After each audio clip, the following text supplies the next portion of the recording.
एक अजीब सा सवाल बहुत बार सामने आता है कि आप लोग भगवान के अस्तित्व को लेकर इतना सवाल उठाते हैं। आपके पास भगवान के न होने का सबूत क्या है? वैसे तो इस सवाल का जवाब दार्शनिक बर्ट्रैंड रसल ने रसल की केतली नामक तर्क से बखूबी दिया है।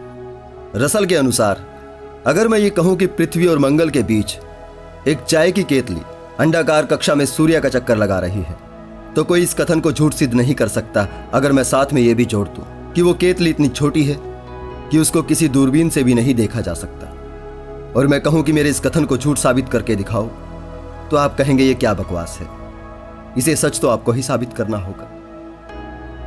किसी भी दावे के पक्ष में प्रमाण देने का दायित्व दावा करने वाले का होता है, न कि सवाल करने वाले का होता है। अगर मैं दावा करता हूं कि मैं एक सींग वाला गुलाबी रंग का एक ऐसा घोड़ा देखकर आ रहा हूं जिसके पंख थे, जो जितना तेज दौड़ता है उतना ही तेज उड़ता भी है, और अगर आप कहते हैं ऐसे किसी घोड़े का अस्तित्व संभव नहीं है, तो मैं कहता हूं कि इसे झूठ साबित करके दिखाओ। तो कैसे झूठ साबित करेंगे आप यही कहेंगे कि दावा तो आप कर रहे हैं, तो साबित करने का दायित्व भी आपका ही है। इसी तरह से ईश्वर के ना होने का सबूत देना तर्कशील व्यक्ति का दायित्व नहीं है, बल्कि यह दायित्व उसके पक्ष में दावा करने वाले का होता है। लेकिन नैतिक तौर पर देखा जाए तो एक तर्कशील का यह तर्क मुझे थोड़ा कठोर लगता है, क्योंकि यह सारा बोझ तो एक आस्तिक मन पर डाल देता है, लेकिन खुद ईश्वर के अस्तित्व को असिद्ध करने की जद्दोजहद से बच जाता है। तो आज हम इस सवाल का पूरा जवाब देने की कोशिश करेंगे कि भगवान के ना होने का सबूत क्या है। बने रहें एक बार फिर से मेरे साथ इस वीडियो के अंत तक।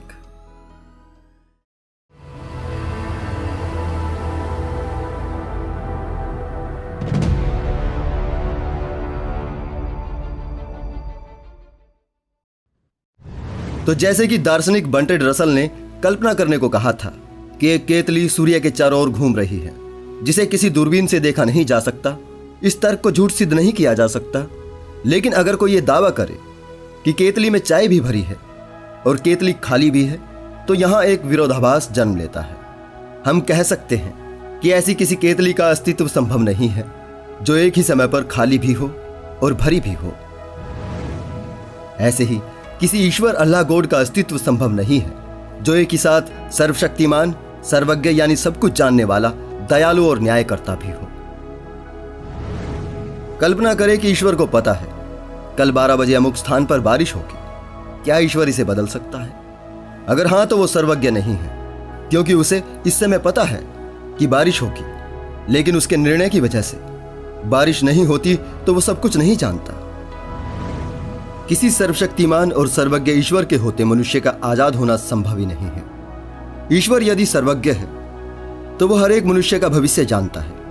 वो जानता है कि अमुक व्यक्ति अमुक समय पर क्या करेगा। उदाहरण के लिए मैं दुकान पर जाता हूं, ईश्वर को पहले से पता है कि मैं टॉफी खरीदूंगा या सिगरेट। अगर ईश्वर को पहले से ही पता है कि मैं टॉफी ही खरीदूंगा, तो मैं किसी भी हालात में सिगरेट नहीं खरीद सकता, यानी कि मैं आजाद नहीं हूं। लेकिन अगर मैं टॉफी और सिगरेट में से कुछ भी खरीदने के लिए आजाद हूं, तो इसका अर्थ है ईश्वर को तब तक मेरी मर्जी का पता नहीं चलता जब तक मैं दोनों में से कुछ खरीद नहीं लेता। लेकिन क्या ईश्वर अब भी सर्वज्ञ है? अधिकतर धर्मों में भाग्य का कंसेप्ट पाया जाता है। ईश्वर ने ही सब पहले से तय कर दिया है कि इंसान कैसे इस धरती पर जन्म लेगा, कैसे वो सरवाइव करेगा, कैसे तरक्की करेगा और कैसे नष्ट होगा। उसने हर एक किरदार का भाग्य पहले से ही सेट कर रखा है। और लगभग सभी धर्मों में ईश्वरीय न्याय का भी कंसेप्ट मौजूद है कि अगर कोई मनुष्य सही या गलत काम करता है तो उसको स्वर्ग, नर्क या पुनर्जन्म के द्वारा दंड या पुरस्कार दिया जाएगा। अब अगर ईश्वर सर्वज्ञ है और साथ ही भाग्य विधाता भी, तो इंसान कुछ भी करने के लिए आजाद नहीं है। अगर इंसान कुछ भी करने के लिए आजाद नहीं है, तो वो दंड या पुरस्कार का भागीदार भी नहीं है।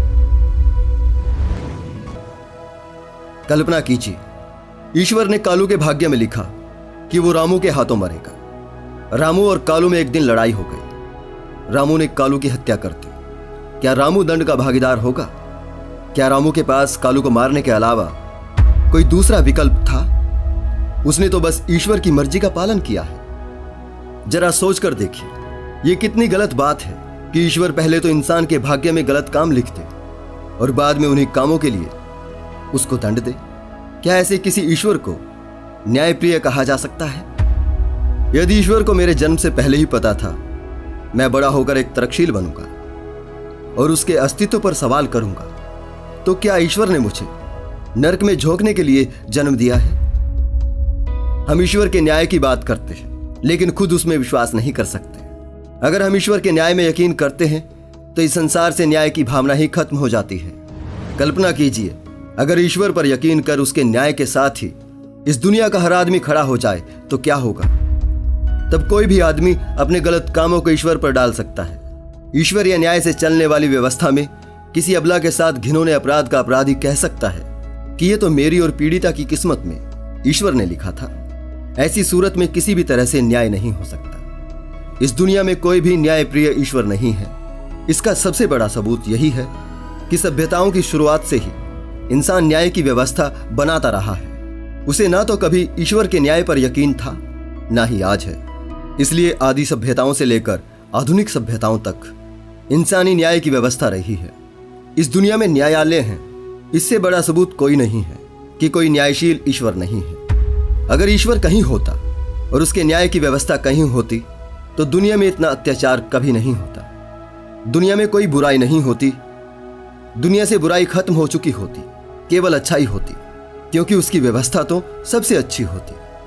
खुद एपिक्यूरस के शब्दों में, अगर ईश्वर बुराई को रोकना चाहता है लेकिन समर्थ नहीं है तो वो कमजोर है। अगर वो बुराई रोकने में समर्थ है लेकिन रोकना नहीं चाहता तो वो दुष्ट है।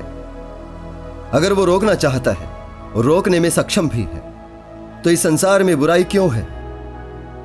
अगर ईश्वर के होते हुए भी बुराई का अस्तित्व है तो उसका कारण कौन है?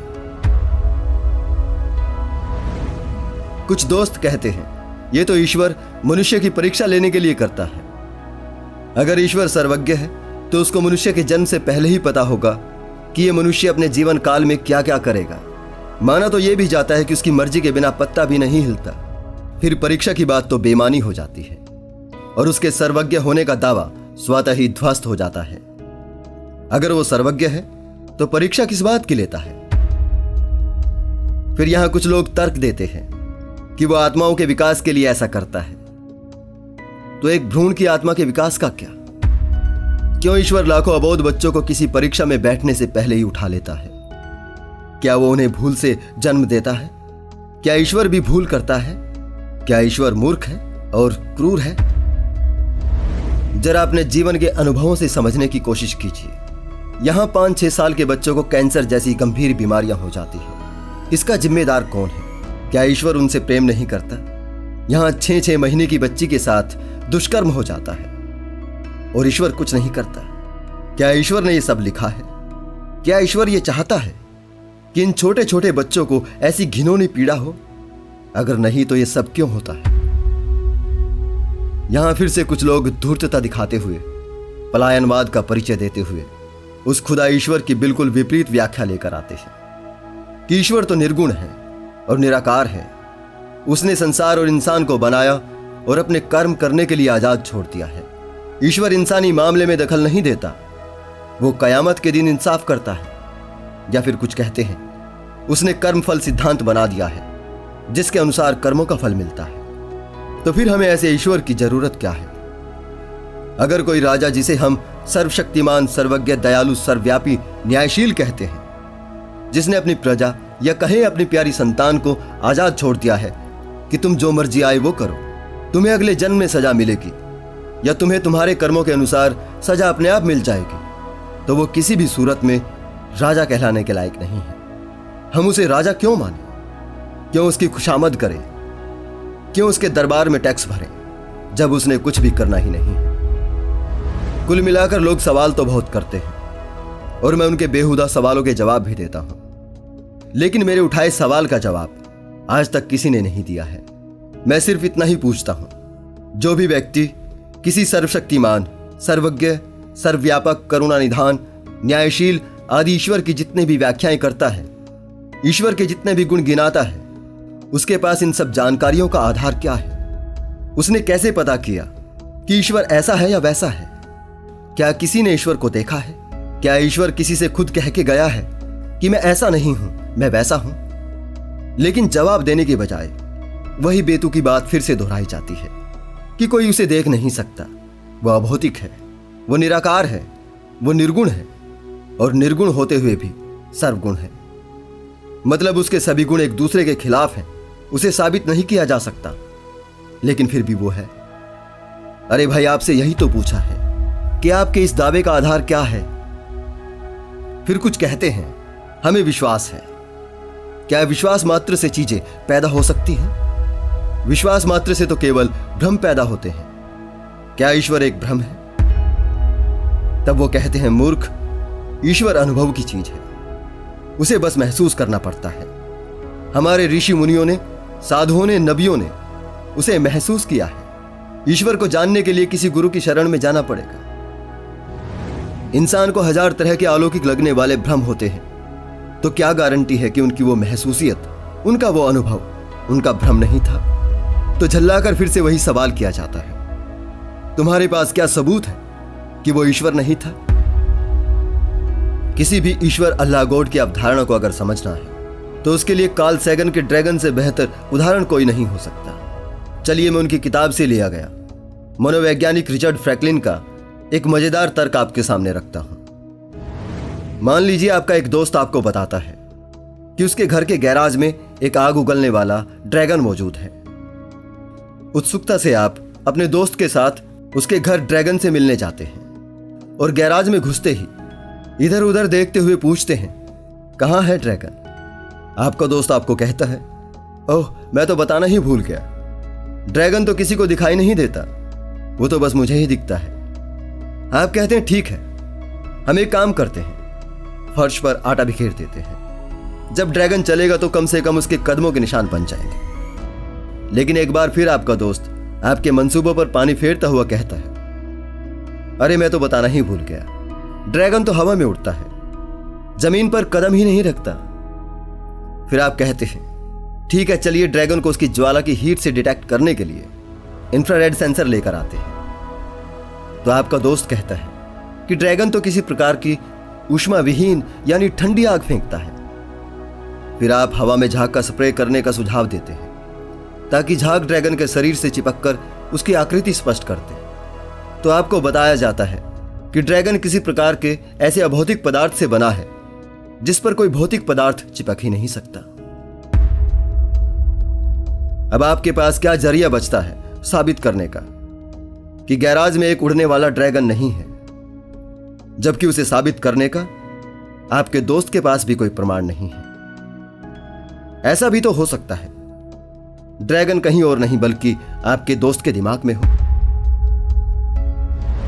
सभी धर्मों से जुड़े लोग एक ऐसे ही अभौतिक ड्रैगन के बारे में बात करते हैं। उसके बारे में घर, स्कूल, मंदिर, मस्जिद, चर्च सब जगह गाते फिरते हैं और हमसे कहते हैं कि उसे झूठ साबित करके दिखाओ। जो है ही नहीं मेरे दोस्तों, उसे झूठ साबित नहीं किया जा सकता। कुछ लोग इस संसार की दुहाई देकर कहते हैं कि बताओ फिर यह संसार कैसे चल रहा है। लेकिन जिस तरह से यह संसार चल रहा है यही सबसे बड़ा सबूत है। इसमें किसी भगवान, ईश्वर, अल्लाह गॉड का हाथ नहीं है। अगर संसार की हर एक घटनाओं के लिए किसी ईश्वर, अल्लाह गॉड को जिम्मेदार माना जाता है तो फिर उसमें ईश्वर होने का एक भी गुण मौजूद नहीं है।